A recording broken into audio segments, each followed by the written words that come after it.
A reading from the letter of St. Paul to the Colossians.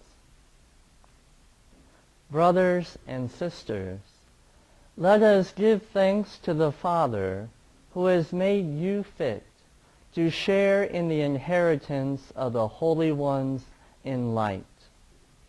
He delivered us from the power of darkness and transferred us to the kingdom of his beloved Son, in whom we have redemption, the forgiveness of our sins.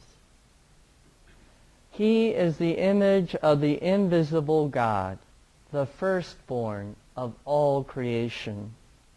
For in him were created all things, in heaven and on earth, the visible and the invisible, whether thrones or dominions, or principalities or powers.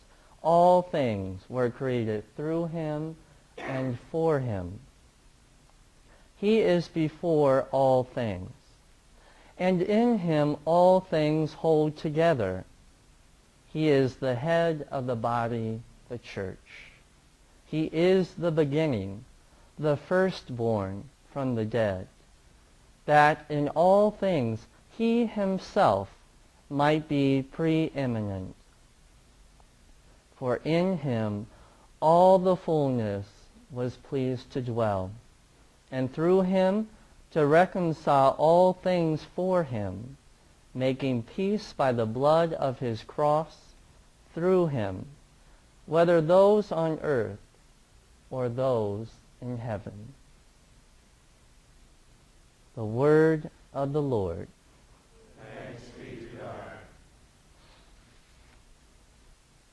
Answer the following questions based on the passage you just read. Question 1. The author of this passage also wrote A, the book of Genesis, B, the letter to the Galatians, C, the Acts of the Apostles, D, the book of Revelation. Easy, B. Okay, question 2.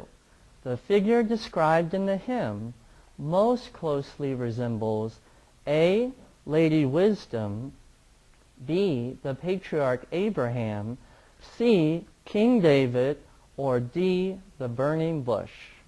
Tricky, but A, Lady Wisdom. Question 3. The poetic form of the hymn most closely resembles A, a Shakespearean sonnet, no, B, a villanelle, C, a sestina, or D, free verse. Well, there's no rhyme or meter, so D, free verse. Last question.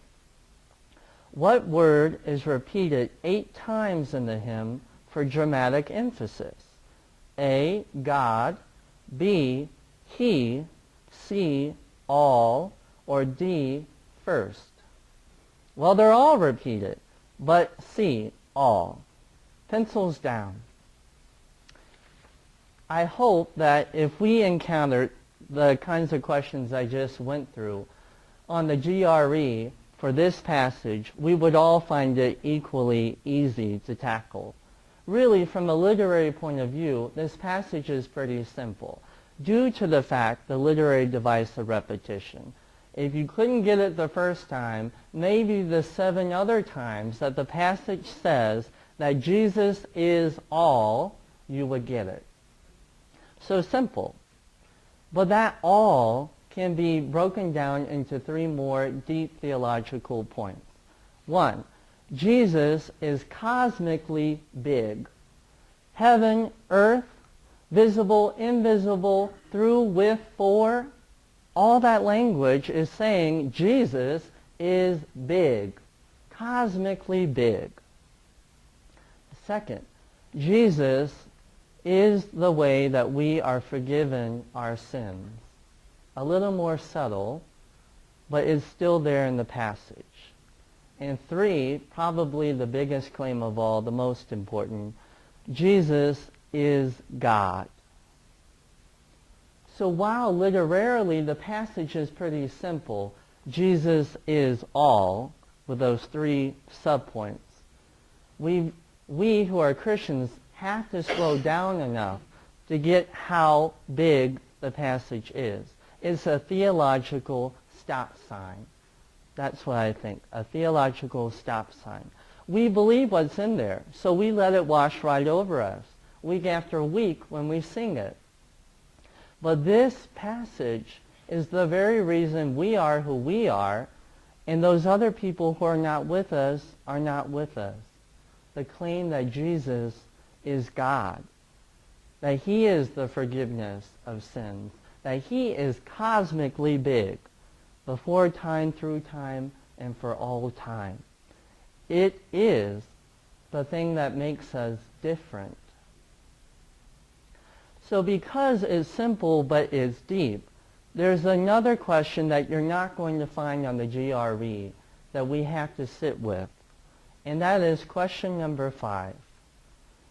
Do you believe what this passage says? And if so, why? You're not going to find that on a test, but you will find it in ministry. I already have found it. During my CPE ministry, I was called one night, early morning, to the side of a young lady younger than myself who was dying of cancer. She was unconscious, but her sister and mother were there, and they are the ones who asked for the chaplain. And as I sat there in conversation with them, at one point the mother looks at me, and she says from the depth of her heart, a heart that you know was deeply hurt, wounded, confused, and she asked me the question, why do you believe? Well, we might be tempted to do the typical thing and say and call upon our ancestors who wrote this passage and say, I believe because I belong to a 2,000-year-old tradition of people who believe. People who go back to a first generation who saw Jesus break the bread and multiply it, who saw him calm the sea, raise the dead, heal the sick, free the possessed. A generation who saw him die on the cross, rise from the grave, and ascend to heaven. I believe because they believe. But you know, that might be good for when you're in interfaith dialogue, when you're in the classroom, but it might not do the job when you're looking at a woman whose daughter is dying. She doesn't want to hear about Thomas Aquinas or even the Bible. She wants to hear from you why you believe Jesus is all. Jesus is cosmically big. Jesus is the forgiveness of sins, and he is God. You got to be able to look at that woman and say to her, as I got to do, I believe because I have come to know that Jesus Christ is the perfect expression of what it means to be God and what it means to be human. I believe because I have encountered personally this big Jesus, who wasn't just a man, but who was also God. This Jesus who has freed me from a way of life of sin. I could say it to her with conviction because I have encountered Jesus Christ. It's the reason I'm wearing this habit. I wear the ring on my finger. I have professed vows. It's a weird way of life. It's a weird thing to say if you don't really believe it. So tonight, as we prepare for the season of contemplation, of penance, a season of joy, we have to sit with that question. We got to stop at the theological stop sign and hear it once again. Do you believe what this passage says? That he wasn't just a human man, a phony king, but that he is all? And if so, why?